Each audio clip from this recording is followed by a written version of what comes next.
The Boy and the Heron is the latest from revolutionary filmmaker Hayao Miyazaki and Studio Ghibli, a film studio which, since its inception in 1985, it has put out countless animation masterpieces. My Neighbor Totoro, Kiki's Delivery Service, Spirited Away, The Tale of Princess Kaguya, just to name a few. And just for the record, tonight I did watch the English dubbed version, which features the likes of Christian Bale, Gemma, Florence, Pugh, Robert Pattinson, Dave Bautista, Willem, Dafoe. I mean, that is as A-list of a cast as you can get. And the story of this movie follows Mahito, a young 12-year-old boy who struggles to settle in a new town after the death of his mother. But when a talking heron, voiced in this version by Robert Pattinson, informs Mahito that his mother is still alive, he enters an abandoned tower in search of her, which takes him to a whole nother world. Now, I feel like there's a running joke amongst movie fans, and especially fans of animation. I think at least for the past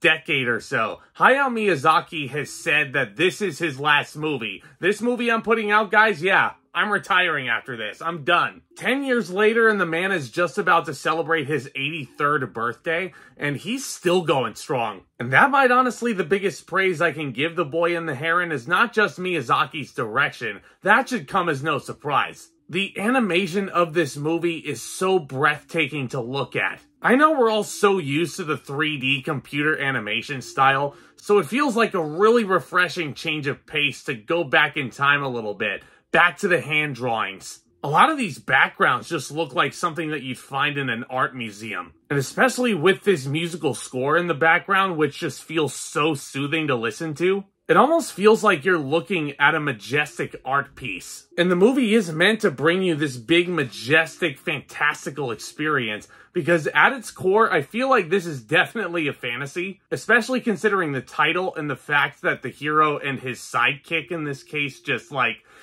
it seems like such a strange pairing. This Heron character that you come across, like, there's nothing else quite like him. There are sequences where he'll have your side splitting with laughter with some of the things he says. But then the visuals of this guy and the character design just look like nightmare fuel. The hero of this movie is a very headstrong, determined, and independent character. Mahito is a very easy character to get behind, and you definitely feel for him in the grieving phases in the early parts of this flick. And even though you have those direct styles clashes in both the animation and in the characters, like, none of it ever feels out of place. Stylistically speaking, The Boy and the Heron is one of the best animation movies you're going to get, especially in God's Year 2023, and it's looking like a stacked category at the Oscars. And just when you think you have the category locked in and figured out, your predictions are rock solid, here comes Miyazaki to throw in a gigantic monkey wrench. If you're a Studio Ghibli fan, if you're a Miyazaki fan, this is definitely one you're going to want to experience on the biggest screen possible. Because let me tell you, the watercolors and everything about this animation style will pop. And it'll make this movie stand out as one of the most unique of the entire year. And big shout out to the American voice casting here, because they definitely had a tall task.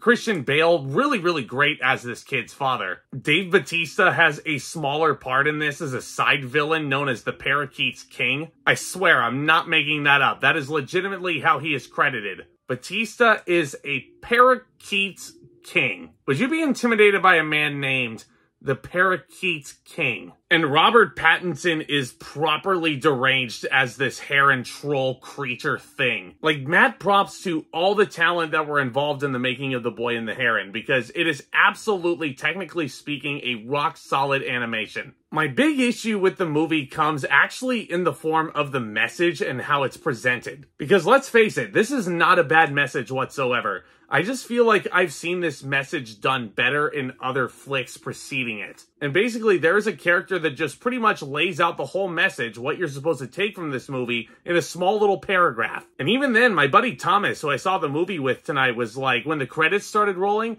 he said this. What exactly was I supposed to get? What was that movie trying to say? And I'll be honest, I struggled to find the words. Not in a bad way at all, because this is definitely a very good movie, and it's very fun to watch. But I just think with some of the abrupt character shifts in feeling, I guess, and also combining all the wackiness together, like, it definitely doesn't strike you what the movie's trying to say until it has to hit the hammer on the head for you.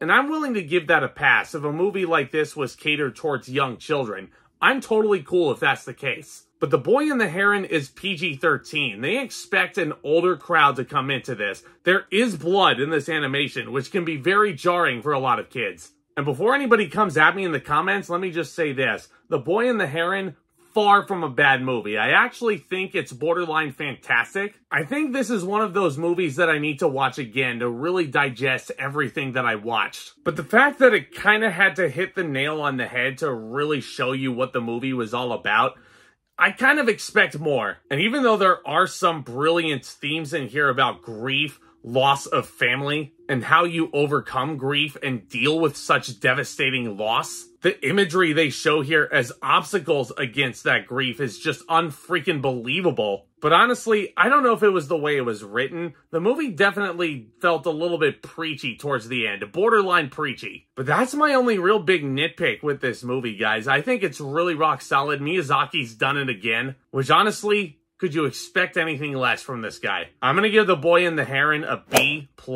It's not my favorite Miyazaki film. I definitely prefer a lot of his earlier classics like Totoro and Spirited Away. Both those movies I think are miles ahead of this one. Just for right now though, like I said, ask me next year at this point, and my opinion might very well change about The Boy and the Heron. But let me know what your first impressions of this movie were down in the comments section, and what's your favorite Studio Ghibli production? There's a lot that we can discuss over here and then some, and y'all are invited to join us. It's a great community of film lovers and entertainment lovers out here. So do consider subscribing, tap on that thumbs up as well. That would be a huge help, especially as we close out a very eventful year of entertainment 2023. But we got a few more big projects to check out. I'm watching The Iron Claw tomorrow. Happy birthday to me. I'll also be watching Wonka on Thursday night. And then my videos might take a little break for a few days as I go out of town for about a week, a little under a week at that point. But I'm going to try and crank out as many reviews and as many videos as I can before the end of the year. There's a lot of great stuff coming out. And of course, look out for my best and worst of the year list before the big, gigantic, glittery ball drops on New Year's Eve. It should be a lot of fun, guys. You don't want to miss any of it. So with all that being said, back talk,